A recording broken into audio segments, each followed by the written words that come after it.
حجاب میں اصل بات یہ ہے کہ سر سے لے کر پاؤں تک پورا جسم چادر سے یا برقعے سے یا کسی ڈھیلے ڈھالے گاؤن سے ڈھکا ہوا ہو، بال ڈھکے ہوئے ہوں۔ چہرے کا حکم یہ ہے کہ اصلاً چہرے کا بھی پردہ ہے اور چہرے کے اوپر بھی نقاب ہونا چاہیے۔ حدیث میں آتا ہے، یہ جو میں نے آیت آپ کو پڑھی ہے، یدین علیہن من جلابیبہن، کہ عورتوں کو چاہیے کہ وہ چادریں اپنے چہرے کے اوپر لٹکا لیں۔ تو حضرت عبداللہ بن مسعود رضی اللہ تعالیٰ عنہ فرماتے ہیں کہ اس کی تفسیر میں کہ اس زمانے میں خواتین یہ کرتی تھی کہ چادر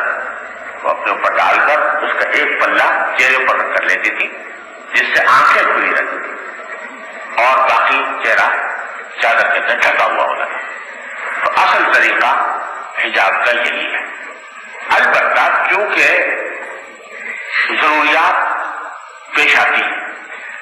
تو اس میں اللہ تعالیٰ نے چہرے کی حد تک یہ گنجائش دی ہے کہ جہاں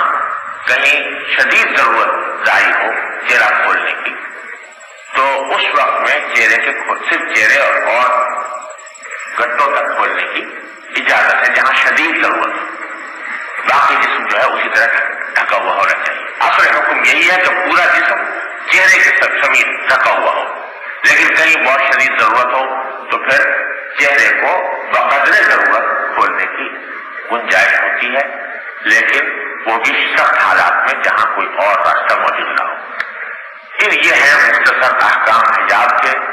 اور اس واقعہ یہ ہے کہ ایک عورت کی پارسا زندگی، متقی زندگی کے لیے حجاب ایک بنیادی اہمیت رکھتا ہے، لہذا تمام خواتین کو، مردوں کا فرض ہے کہ وہ خواتین کو اس کے اوپر آمادہ کریں، خواتین کا فرض ہے کہ وہ اس کی پابندی کریں۔ افسوس ہوتا ہے بعض اوقات کہ بعض جگہ خواتین کرنا چاہتی ہیں لیکن مرد راستے میں رکاوٹ بن جاتی ہے۔ تو وہ کسی نے، اکبر الہ آبادی مرحوم ہمارے ہاں شاعر تھے مشہور، تو انہوں نے ایک بڑا اچھا قصہ کہا ہے۔ وہ کہتے ہیں کہ بے پردہ مجھ کو چند نظر آئیں بیویاں، بے پردہ کل جو مجھ کو نظر آئیں بیویاں، اکبر میں اپنی غیرت قومی سے ڈر گیا، پوچھا جو میں نے بیویوں پردہ کہاں گیا، کہنے لگی کہ عقل پہ مردوں کی پڑ گیا۔ تو وہ پردہ مردوں کی عقل میں پڑ کہ وہ باقاعدہ پردے کے راستے میں رکاوٹ بنتے ہیں۔ اللہ تعالیٰ کی رحمت سے ہم سب کو اس غلط خیالات سے ہمیں نجات عطا فرمائے